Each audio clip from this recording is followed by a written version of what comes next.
Hello YouTube family, કેમ છો? ઉમ્મીદ કરું બધામાં મજામાં હશો અને આપણા જે પણ બ્લોગ વિડીયો જોતો બધા મજામાં છે.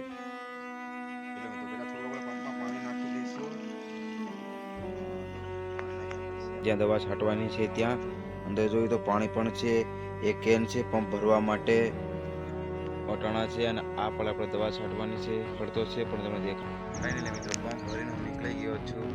તો જાશું છાંટવા માટે દવા.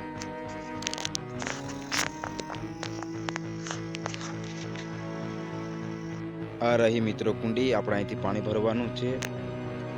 એક નાની કુંડી અને એક મોટી કુંડી બે છે અને આપણી પાસે આ દવા છે જે 100 ગ્રામ નાખવાની છે.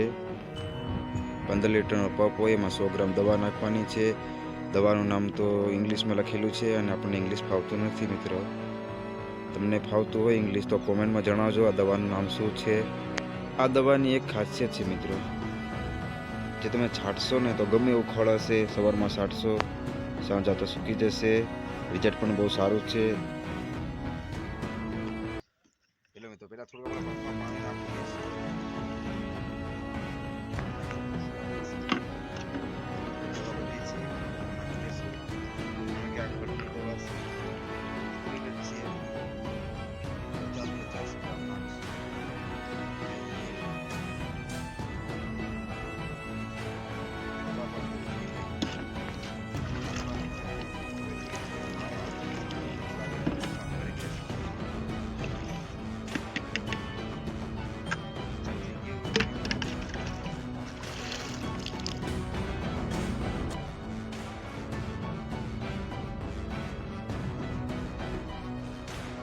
ફાઇનલી મિત્રો પંપ ભરીને હું નીકળી ગયો છું.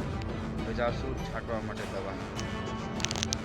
આ જાર છે મિત્રો, જો આપણે કાલ વાળતા હતા ને તો આજ સવારે મેં વાટીને પૂરી કરી નાખી છે.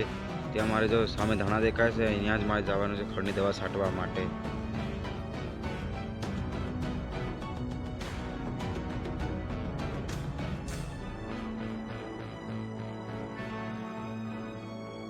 ફાઇનલી મિત્રો દવા છાંટવાનું કામ પૂરું થઈ ગયું છે. તો પાછા આપણે કુંડી જઈશું અને પંપને ધોઈ લઈશું. કારણ કે એક વાત આપણે ખાસ ધ્યાન રાખવાનું, ગમે ત્યારે આપણે દવાખાની છાંટતા હોય ને ત્યારે ખાસ કરીને પહેલાં પંપને ધોઈ લેવાનો. અને કદાચ જો ભૂલ થઈ ગઈ હોય અને આપણે કદાચ બે દવા મરાઈ ગઈ હોય ને તો સમજો એ પૂરું એટલું છે.